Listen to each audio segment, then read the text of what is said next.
Welcome to Random But Memorable, a podcast from 1Password. I'm Rue, head of password manager development. I'm Matt Davey, 1Password's Chief Experience Officer.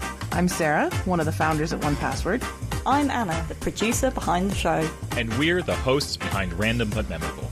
Together, we offer up bi-weekly security advice, interview special guests from the cybersecurity community, and round up the latest security news in Watchtower Weekly. Plus, we may even play a silly security game or two. So sit back and enjoy the show. All right, we got to get cozy. Oh, this is... Because we're sharing a microphone today. We are in the same room, and I already am uncomfortable. It's wonderful. It really is. Anna is going to have a great time blocking out the air conditioning. No one is going to stop us from interrupting each other, which I feel like we're comfortable enough, especially being this close, that we will constantly interrupt each other. It's wonderful. We're on the same audio track for Anna, one microphone. It'll be impossible to edit this. We're also missing a Sarah because we couldn't organize between ourselves to be in the same room in the same country. Correct. Even though Sarah is in this guy. Matt and I are here from different countries in Sarah's country, and Sarah couldn't be here because we didn't tell her we were doing this right now. Our bar is very low here.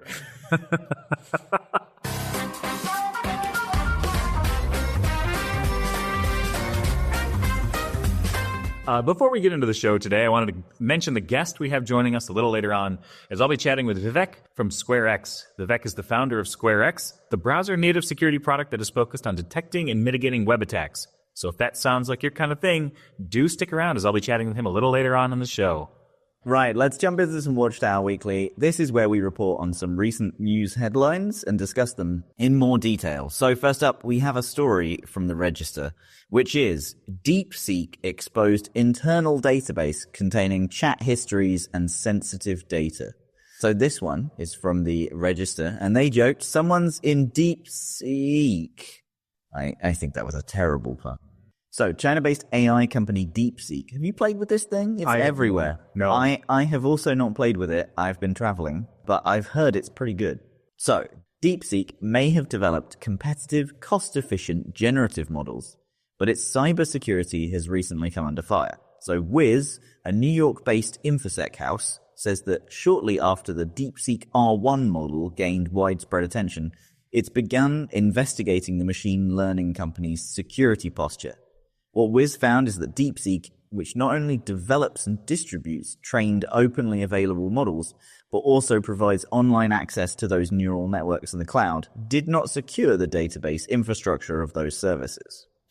I mean, part of me thinks, because DeepSeek has become incredibly popular incredibly quickly, they do become a target for, like, a bit of PR. Yeah, 100%.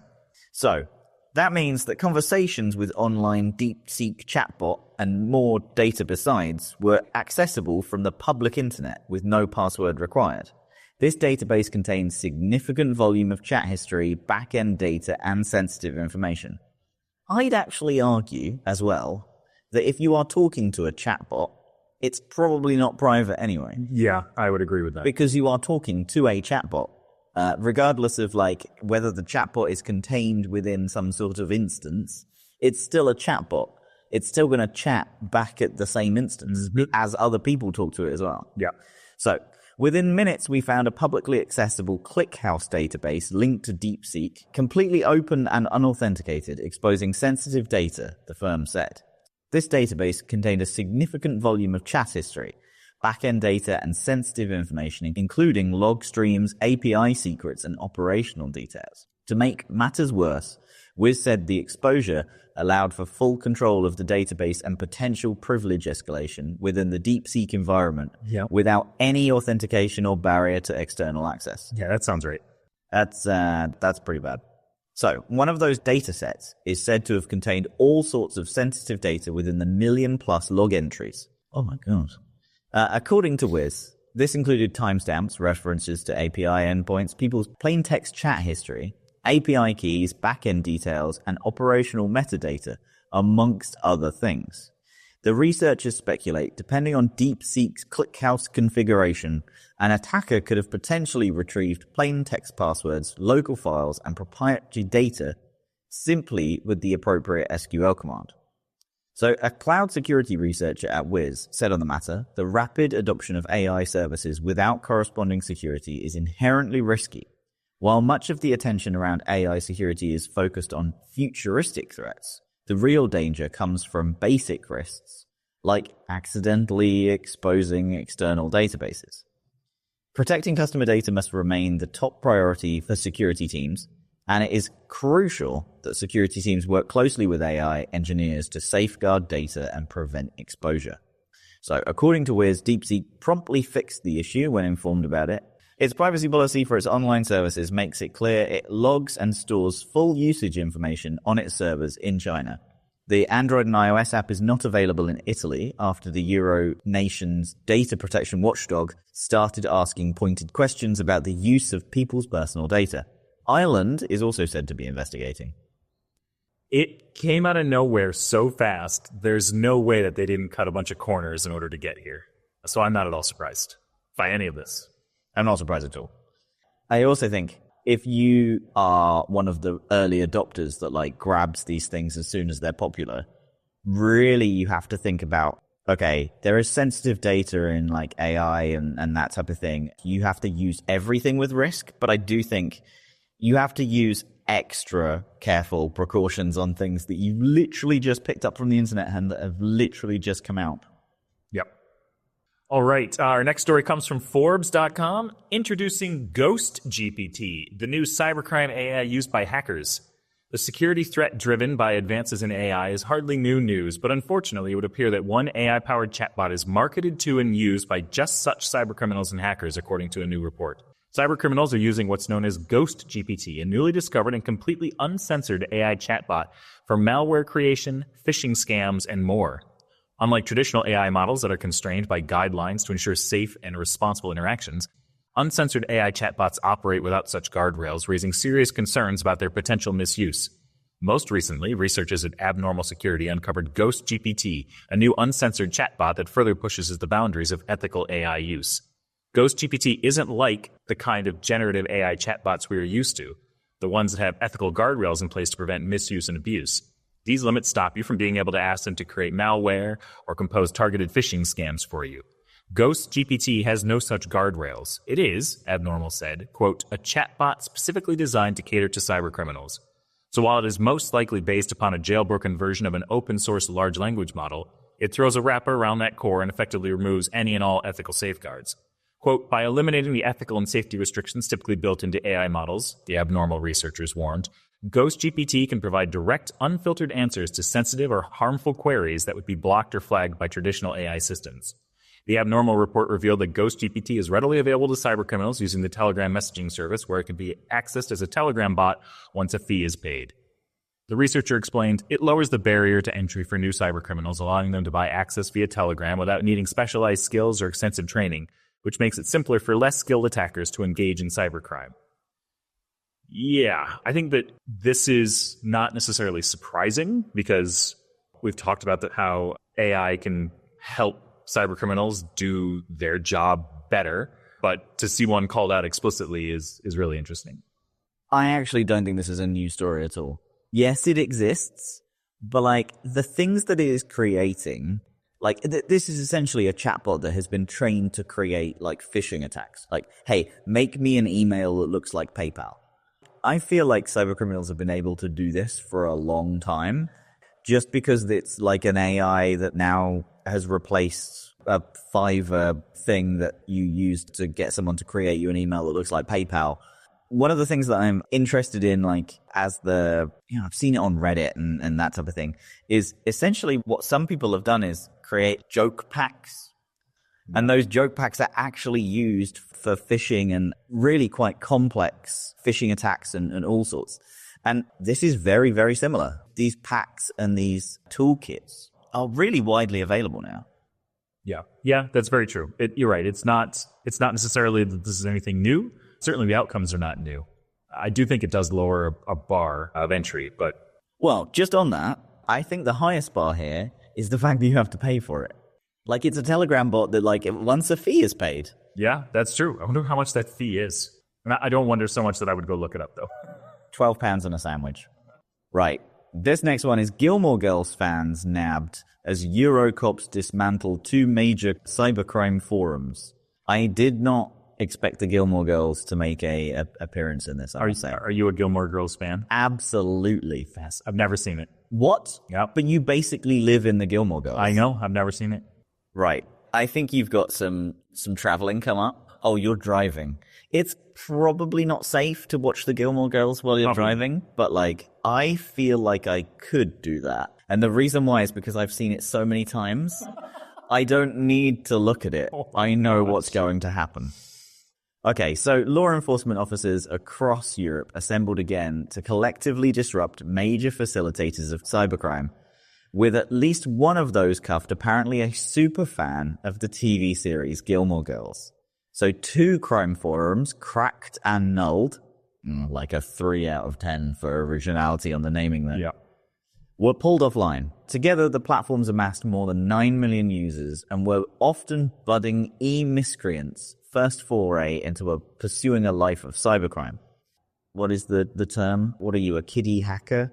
Yeah. No, there's like a specific term. I don't know. Like a noob? No, like a inexperienced hacker. I'm going to Google it. Inexperienced. Like a neophyte? Script kiddie. You were right. There we go. So that was a rabbit hole. Okay, so similar to Breach Forums, which was briefly taken down by law enforcement last year, Cracked and Nulled offered users a platform to discuss all things devious and a marketplace to sell their tools and ill-gotten wares. The collective was taken down. The collective takedown action was led by... All right. We can't split between them. I'm not splitting. I'm just telling you what it says. The collective takedown action was led by German authorities in a campaign dubbed Operation Talent, and took place between January 28th and 30th. It led to 2 arrests following the search of 7 properties. Law enforcement seized 17 servers, 12 domains. That's weird, right? How do you search a property and then seize a domain? That's a weird one. Okay, yeah. So they seized 17 servers, 12 domains, 50 devices, and around $300,000 worth of cash and cryptocurrency. Given that Cracked and Null generated millions in revenue, the amount seized is just a fraction, but still a notable disruption to their operations. Lucas Sohn, a 29-year-old Argentinian, was the only suspect named. A video released by Europol showed him being arrested and his devices combed through. The video shows glimpses of their living quarters with 2 desks situated next to each other in a room decorated with various merchandise such as pop figures, anime art, and TV posters, including one depicting the fictional town of Stars Hollow, where the Gilmore Girls is set. I hope, due to the headline, that there was a bit more Gilmore Girls material. Yeah. I was imagining basically they'd recreated the set and just like 2 armchairs in the middle of it. So, according to the Justice Department, Sony is also linked to the administration of Nulled, a platform used to sell login credentials, stolen identity documents, and various tools used for cybercrime and fraud. The platform has been in operation since 2016, has 5 million registered users, and is estimated to generate $1 million in annual revenue. The Justice Department said Cracked had been on the scene since 2018 and raked in $4 million in the process. Its primary offering was a marketplace that offered access to stolen credentials, hacking tools, and servers to host malware and stolen data. You leaned in like you were going to say something. No, I'm just being ready to say something. Okay. So, it added that around 17 million people from the US were victimized by the activity that took place on Cracked, citing a specific case from New York where a woman was cyber-stalked. The alleged criminal behind this campaign used a product advertised on Cracked that purportedly offered access to billions of leaked websites, allowing users to search for stolen login credentials, including that New York woman's. Are you surprised in any of this, including the Gilmore Girls aspect? I feel like this was a little light on Gilmore Girls content. Like, was this New York woman's named Lorelai? Like, what are we doing here? Like, where's the Gilmore Girls tie-in? They had a poster. This one poster. One poster, and it's bringing the good name of the Gilmore Girls into the pit of cybercrimes. It's a bit of a stretch. That's all I can say. I'm glad that a couple of websites are taken down and some bad people are off the internet. That's good. And with that, I think we can move on to my chat with Vivek from SquareX. I remember Vivek offering some great advice during this discussion on how we can easily find and eliminate browser security risks. We also cover how the browser landscape has changed in recent years and how SquareX can help to detect and mitigate some of these new web attacks. So let's not waste any more time and drop it in here. On the show today, I'm delighted to be joined by Vivek Ramachandran. Vivek is a security researcher, book author, and serial entrepreneur with over 2 decades of experience in offensive cybersecurity. He is the founder of SquareX, a browser-native security product focused on detecting, mitigating, and threat hunting web attacks. Vivek, I'm looking forward to diving into how we can easily find and eliminate browser security risks with you today, and a huge welcome to the show. Thanks so much, Mike. I'm super excited and looking forward to our conversation. Yeah. Can you start off by telling the listeners a little bit about yourself and your journey in the field of cybersecurity? So 25 years is difficult to summarize, but I'll try my best.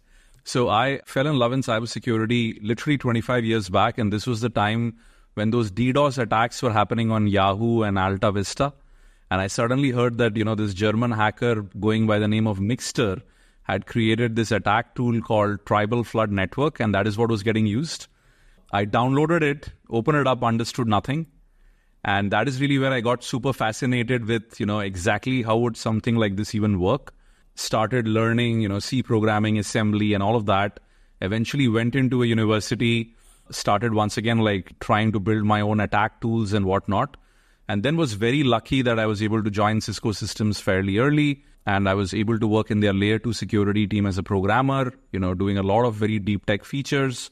But soon I realized I was great at breaking security rather than making it. And that's when I completely pivoted my career, discovered a bunch of zero-day attacks, the Cafe Latte attack, which is in wireless systems, spoke at DEF CON and Black Hat many years. And eventually I figured the only way for me to keep doing research is if I quit everything and probably started teaching and made some money on the side. So as crazy as it sounds, 15 years back, that's how I started. Eventually, that grew into me creating a wireless monitoring product, which primarily I was selling to the DoD. And then post that, I did another company called Pentester Academy, which was red-blue teaming exercises in the cloud, which was acquired as well. And now SquareX is my most recent obsession. Truly serial entrepreneur, all over the place. That's just set them up, knock them down kind of approach. So, okay, SquareX is the latest. May not be long for this world before you move on to the next one. So let's strike while the iron's hot. It's a browser-native security solution. So what does that mean? Yeah. What's the problem that you're solving? Yeah. So if you look at the enterprise today, employees are spending over 90% of their time in the web browser. Almost all SaaS applications, everything that they do is literally running via the browser. And this is really where attackers are also targeting employees when they're on their browsers on, third-party websites, social media, whatnot. Now, for a very long time, SASE, SSE, secure web gateways were trying to go ahead and detect these attacks in the cloud and filter all of that traffic. Now, we feel there's a pivotal moment where, unfortunately, attackers are very easily able to bypass it. And the only way that you can go about now detecting these client-side web attacks is by having something running natively in the browser itself. So, of course, natively in the browser, would have to mean would Google have to integrate us? And that's a very high bar. So that's really where, Chrome, Firefox, Safari, so many different browsers, so much of heterogeneity over there. So SquareX really runs as a browser extension. And that browser extension is, looking at DOM events, browser events, user interactivity, and then detecting attacks which it can block or isolate. And that's really what we are building. And that's the reason we call ourselves browser native and a browser first-class citizen. Yeah, the browser extension APIs have really become so rich, especially with Safari adopting the same methodologies as Google and Firefox. Yes, indeed. It's really made a big difference. So I have to imagine you can build a pretty rich product in that space. Yes. And one of the things we also did was go ahead and use WebAssembly in a very big way. So we used Rust compiled into WebAssembly, and that's really where a lot of the machine learning and all of those algorithms are running literally in the browser itself at super fast speeds. because WebAssembly was literally built for this purpose. Yeah, that's awesome. That's really cool to hear. We also use a lot of Rust and compile to WebAssembly as well. Okay, nice. Yes. Yeah. That's a separate conversation that you and I can have, I think. So you mentioned, we're in a landscape now where most people are spending time in the browser, certainly within the enterprise. What's the nature of the attacks these days that you've seen targeting the browsers? Yeah. So great question, right? So I'll kind of break it up. Traditionally, we've all been used to seeing attacks like spear phishing as an example. And I'm guessing, that is one of the attacks that, you guys would be like absolutely most concerned about, given it's still not a passwordless world yet, right? Like most people use passwords and that thing is still on. So what has happened recently is attackers are starting to use trusted domains to actually host these malicious websites. So now you can go to SharePoint.com, Office.com and literally create a malicious spear phishing website right there. And this will completely go and bypass anything which is using URL or domain analysis. And for a very long time, the whole industry just completely banged on domain reputation as a way to decide what to allow or disallow, at least in the enterprise. Now, if you start to compound it, this point in time, people are spending so much of time in cloud storage, identity attacks, SSO, SAML hijacking, browser in the browser, adversary in the middle. All of these new attacks are now starting to kind of like come, which completely have their life cycle in the browser itself. So previously, when you had a credential stealer, something would end up downloading, the malware would have to get installed, and now it starts to read Chrome's password file or whatever, and then tries to send all of that. But now you don't need to do that. Now you can actually go absolutely full attack cycle in the browser. I'll give you a fantastic example of attacks which are happening right now. Anytime that ChatGPT comes up with a newer version, attackers start to put up on social media saying, if you install this extension, you'll have access to the latest premium version. People just go install extensions, I mean, you and I know extensions have superpowers, but most people don't. And that's an easy way for data exfil at this point in time. So all of these attacks is really what SquareX is looking at and solving in the browser. How? How does SquareX do this? Like, what's the mechanisms that you're using to be able to detect and prevent these? That's a great question. So when we started looking at this problem, there was so much of data in the browser, right? Browsers have rich data. DOM is changing probably thousands of times a second. There are browser events and whatnot. So, what we did was basically build out first some way by which we could make sense of all of these events. So we ended up creating a bunch of mutation observer layers, which really is looking at DOM changes, but only those which have relevance from a security perspective. Then we look at browser events, only bubbling up those which have security significance. We look at network requests, but only those where we are looking at SSO, SAML-based interactions, file downloads, and things like that. So we have an entire event layer, which is looking at all of these crazy number of interactions, but then just bubbling up important features and metrics that are interesting to us. And then those end up going into algorithms which are running natively in the browser itself. And that is really where we kind of like begin and look at attack detection. So I'll give you one simple example. Let's say somebody is downloading an Office document which contains a malicious macro. Now, at this point in time, you're at the mercy of your endpoint security once you download it, because browsers typically, unless it's a very known threat, something which is already fingerprinted, Chrome isn't going to block it anyway. So with SquareX, here is what happens. Everything we do is in-browser privacy safe. So when that Office file is starting to get downloaded, we actually keep it in browser memory, almost create a lightweight file system. And then we extract the macro from that Office document and actually run macro analysis right there. And the moment we figure out there are suspicious functions and all of that, then we can go about warn the user and actually isolate that using file isolation in the cloud, which we built out as well. Wow. That's incredible. That's a lot of processing to be doing in the browser, and especially with the single-threaded nature of browser extensions. Like that's quite a bit to do all in one go. Okay, I want to go back in time just a little bit. You've contributed to some research that's exposed vulnerabilities in Outlook, in Gmail. Yeah. Can you walk us through some of those findings and the implications of them? So, the way we stumbled upon this is when we were looking at exactly this, like an in-browser file analyzer. we started going and downloading arbitrary files from all locations, seeing if our detector was able to detect it. And then all of a sudden, my team said, hey, why not just check if webmail scanners are actually scanning Office documents and Excel files and all that really well. So then the team ended up sending known malicious Office documents to Office 365, Google Workspace, Apple Mail. And you won't believe, Mike, we were so surprised to actually go about seeing that all of those mails were just getting delivered. And some were very unbelievable. And this is the most unbelievable one.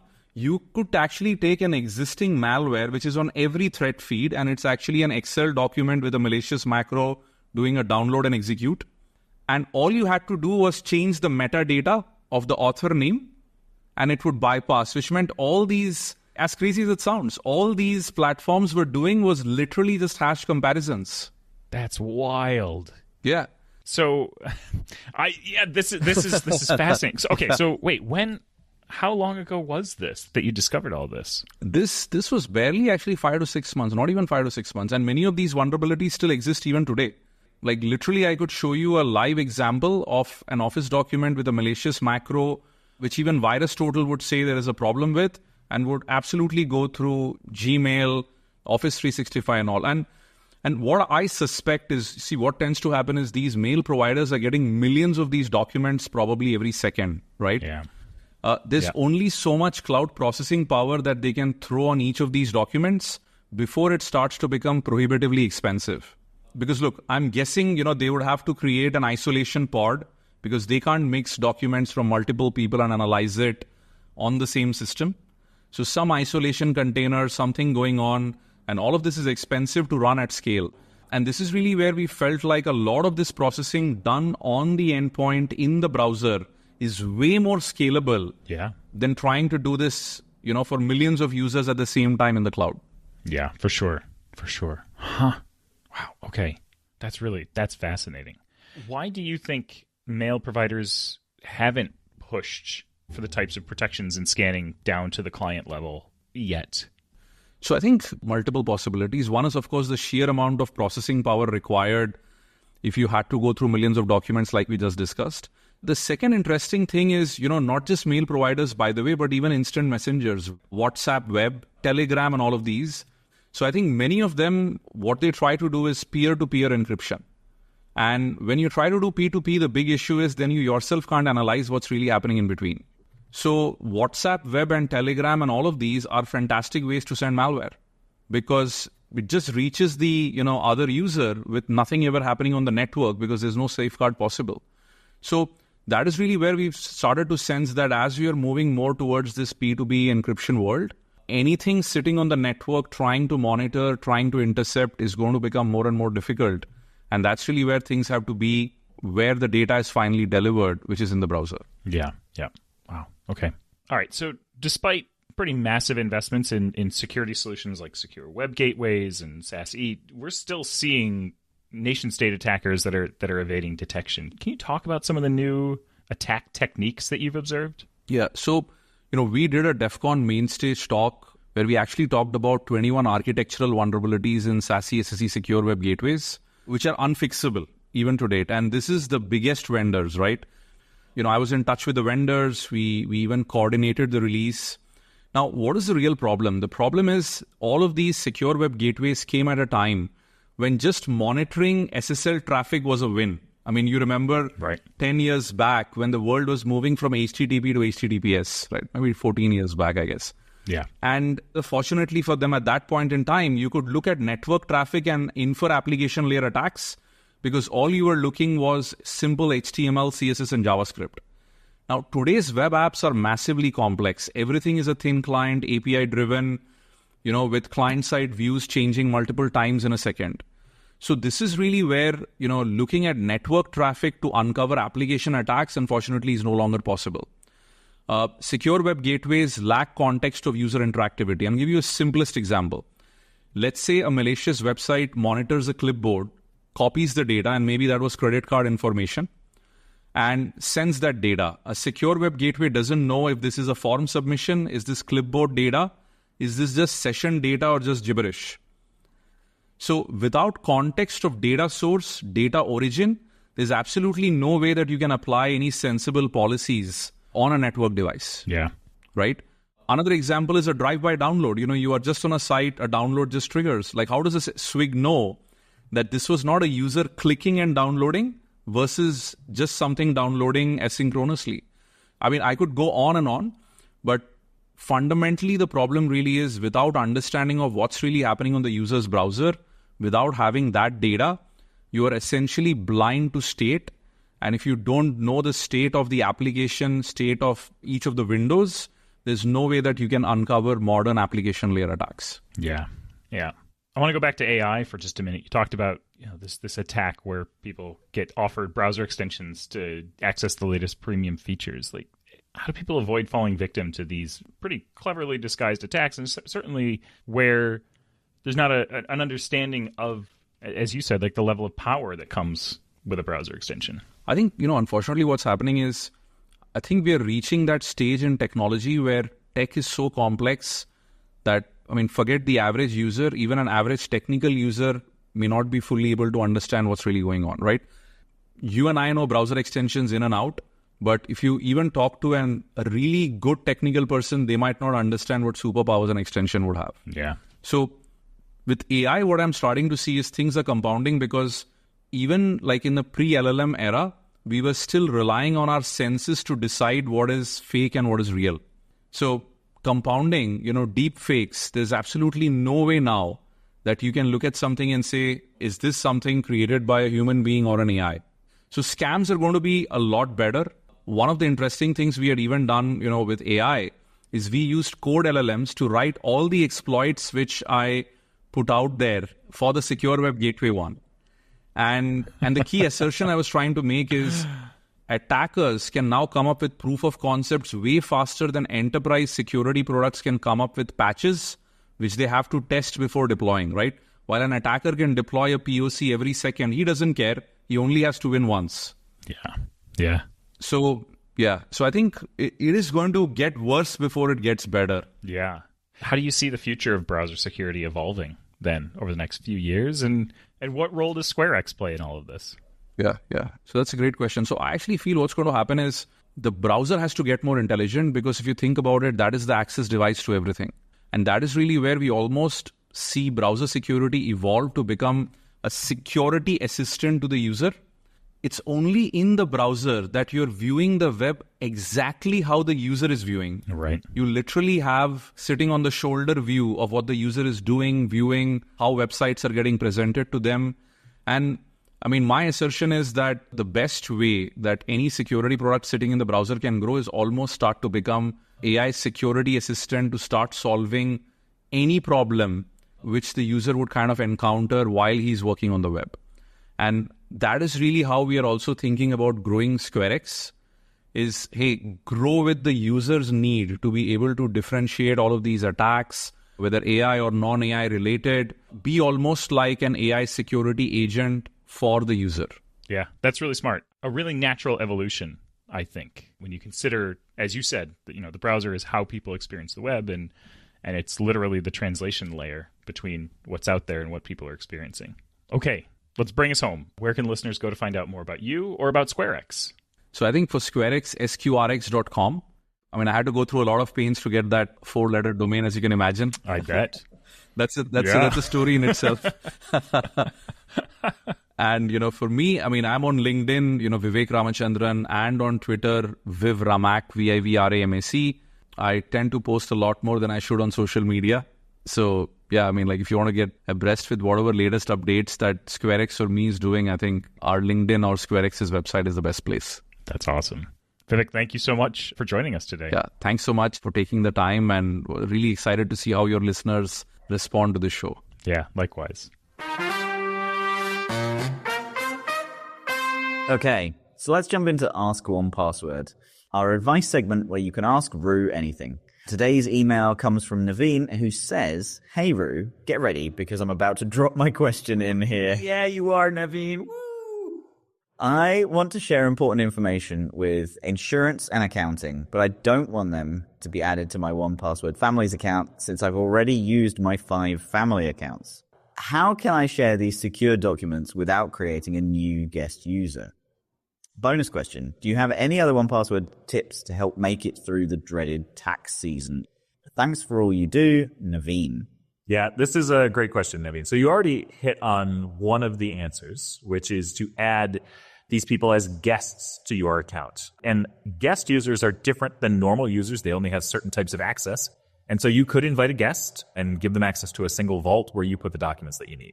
The other thing that you can do if you have documents that are you're just moving documents from you to them, so you're just sending a document, is you can use 1Password secure sharing tool. So within the apps, you can find the item where you have this document stored.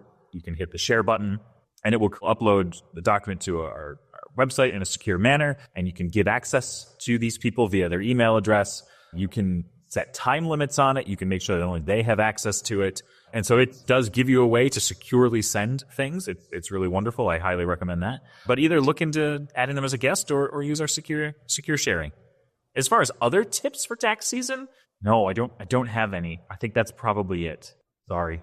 I mean, I feel like plugging you as an agony aunt now, giving the email out for questions after you haven't been able to answer that question. I did answer it. I mean, I just didn't have anything to follow on. All right. So if you have any questions for us to half answer on this podcast, you can send them to podcast@onepassword.com. You can include your name or you can remain anonymous. Okay. It's time for our new game, Alternative Security Questions.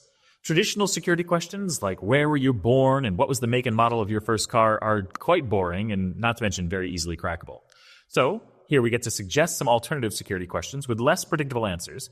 Contestants, this week just Matt, will create fake answers to obscure questions, trying to outwit me by occasionally slipping in real answers unnoticed. As the host, I will award points for my favorite answer based on comedy or creativity. I must also try to detect if any of the answers were real or not. We play 3 rounds and answer 3 alternate security questions. Plus, last episode, we launched a giveaway, asking you to write in with your own alternative security questions. So we've picked 3 of our favorites, who will each win 1 free year of 1Password families. 1 whole year? Amazing. Ridiculous. We're being far too generous. It's Alternative Security Questions, the game show that answers the questions that no one asked for. So, Steve wrote in a question for us and said, what 2 foods would you combine and eat together if nobody was looking? Oh, okay. This is the security question. What 2 foods would you combine and eat together if nobody was looking? I think satay sauce and pineapple. That's like a peanut sauce. Yeah. And pineapple. Okay. I could see you doing that. Okay. Do I give you points? The points don't matter, and the answers are made up. Oh, okay, great. I think you hold on till the end, and then you judge which is the real answer. All right, great. That sounds good. Okay, cool. Michael wrote in a question for us and said, what's your favorite body of water? Oh, instantly, slushy puddles. We're in Canada. No. And basically, the entirety of Canada at the moment is a slushy puddle. That's awful. Yeah, like a really muddy one. There was also like a restaurant that was like sweeping something that had happened on their floor, like out into the slush as well this morning. It was like half frozen. That, adds to how good the body of water is, I think. Okay. That's an awful answer. Carrie wrote in and said, what's the worst advice you've ever been given? That's a security question? That's like a paragraph for an answer. Okay. I'm going to have to look this one up. I keep documents on quotes and people. Oh, the worst advice that I've been given. Here we go. Oh, I don't know. What is terrible advice? Let's Google some of this to make it easier. What's some widely accepted bad advice? Never quit. Push through the pain. These are terrible. Oh, that's a good one. So when a job interviewer asks where you see yourself in 5 years, don't say your job.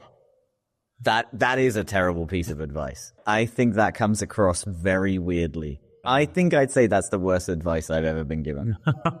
Where do you see yourself in 5 years? Having your job. Yikes. Okay, so I guess the question is, one, I'm going to need points for each three of these. Yes. But also you have to guess which one is real. Okay, so satay and pineapple, that's 5,000 points. Definitely real. 100% real. Yeah, I can see. I'd also eat both of those things on a pizza. Oh, I can see. Yes, yeah, that's probably delicious. Maybe with a little like bacon as well. Oh, that sounds so good. Okay. Favorite body of water, a slushy puddle, is a terrible answer, so no points given. And also, there's no way that that's a real answer. The worst advice you've ever been given, telling an interviewer that in 5 years you see yourself having their job, that is great bad advice. That ranks highly on a list of terrible advice. So 10 points for that one. Also, that one is real. So your favorite body of water is not a slushy puddle. I mean, the third one definitely isn't real because I've never been given that advice. And you saw me Google it. I thought that we'd edit that part out. Okay, great. Your favorite body of water is a slushy puddle? No. My favorite body of water is definitely not a slushy puddle. Then that's stuff. My own body is made of water, and I think that is definitely my favorite body made of mostly water. This is... Well, there you have it. Another round of alternative security questions. And congratulations to those 3 giveaway winners. We will be in touch very soon to award your free year of 1Password. If you really want to win, appealing to Rue's ego seems to work great as well. Yes, that will work every time. Yes. Also, my birthday is coming up pretty soon. We'll put my Amazon wish list in the show notes. Is it your birthday month? It is my birthday month, as a matter of fact. You wouldn't know it, but it is. Oh, my God. Well, this has been a delightfully unhinged episode. I think the weirdest thing is doing this in front of a computer has an element of like, I'm being an idiot, but no one can see me. Looking at you in the eyes and being less than a meter away from your mouth is very odd. We're sharing a microphone. We're sharing air. It's really awkward. It's really rough. The thing I like to think is, can you imagine if Sarah was also here and we're in this very professional, like high production office and the 3 of us are sitting and leaning into each other almost like a first date? Oh, yep. I think we saved Sarah a little bit there. I think we did too. Well, there's nothing left to say, but love you, Matt. Please don't look me in the eyes and say that. I'll never break eye contact. Oh, love you too. Bye. Bye-bye. We have 29 minutes and 50 seconds. This is not an episode. No, because we're going to drop in the interview. It'll be great. It takes us an hour to record usually. Yeah, I know. Okay. That's how uncomfortable we were. We didn't want to be near each other. All right, we got to take a picture of our setup. Oh, get the microphone. Oh, yeah, that's better. Lean in. Oh, I like the fact that we left the recording on so Anna can hear us taking the photos. Yeah. All right, bye, Anna. Thank you so much for tuning in this week. If you're enjoying the show, we'd love it if you could subscribe to the podcast on Apple Podcasts, Spotify, or wherever you listen to your podcasts. You can also leave us a rating or review. It's one of the best ways to support the Random but Memorable podcast, and we always enjoy reading your feedback. We're also a community-led podcast, so if you have any questions for us to answer in Ask 1Password, topics, requests, or even guests that you'd like to hear from, please send us a message to podcast@onepassword.com. We read all of your comments and look forward to hearing from you. We hope you join us next episode for plenty more random moments in the world of cybersecurity.